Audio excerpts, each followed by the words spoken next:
Muslim Council of Britain started this initiative, the Visit My Mosque initiative, in February 2015 after Britain saw a 200% rise in hate crime against Muslims, jumping up from 437 crimes in 2014 to 801 in 2015. Since 2015, the initiative has grown massively, starting from 20 mosques a few years ago to over 200 mosques opening up in 2018. Many event organisers are seeing the need to communicate the true message of Islam, of love and peace in the community, as attacks against mosques and other places of worship have doubled just this year between 2016 and 2017.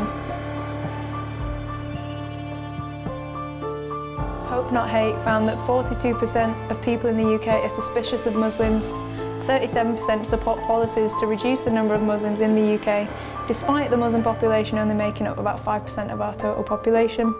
70% believe that Islam encourages the repression of women, and 25% believe that the religion incites violence against the community.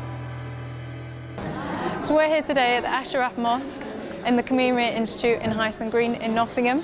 We're here with members of the community, the Police Chiefs Commissioner and a few members of the City Council. And this is part of the national initiative by the Muslim Council of Britain called Visit My Mosque, and it's encouraging mosques all across the UK to open up all at the same time, on the same day, to build trust between Muslims and non-Muslims.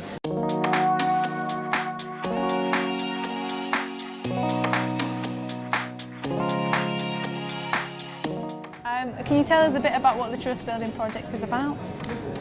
Yeah, so the Trust Building Project is about, as the name suggests, building trust within the community. So it's about raising awareness of what Muslims actually believe in. So there's a bit of myth busting.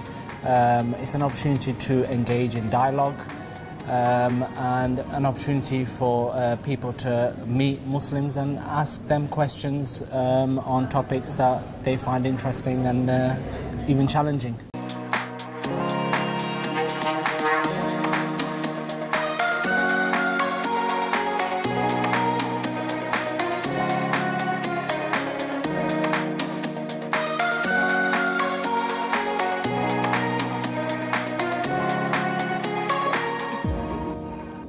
A really difficult question. A friend of mine who used to teach comparative religion in Cambridge, he was asked if he wasn't a Christian, which other religion might he be inclined to embrace? And he talked a bit about that, and he said he didn't think he could be a Muslim because of the way Islam treated women. What would you say about that? How would you convince him?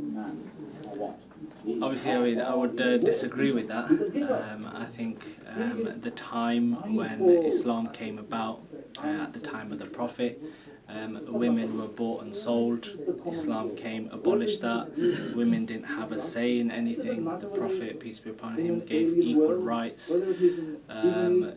So I wouldn't agree with that. I think what you see sometimes in some societies and some cultures, some men have abused that, and people have taken it to be like the religion is promoting that, and that's absolutely not true. So this event is part of the Trust Building Project by the Karima Institute.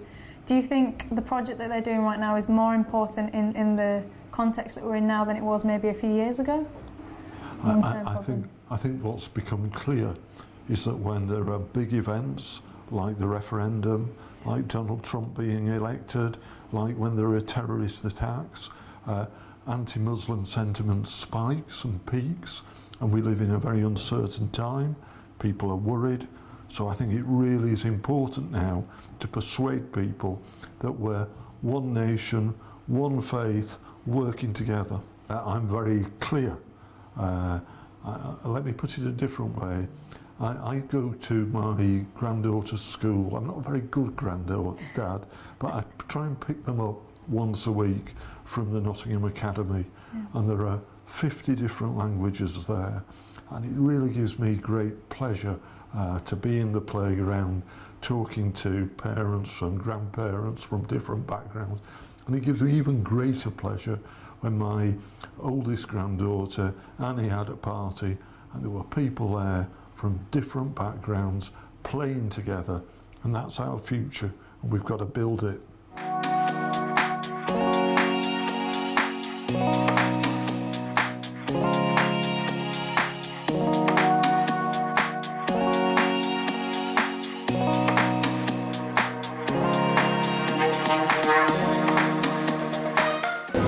So, in contrast to what you might hear about Muslims in the national papers, in society, today has been a day of positivity, love and community. We're asking the question, surely this is a Britain you can believe in.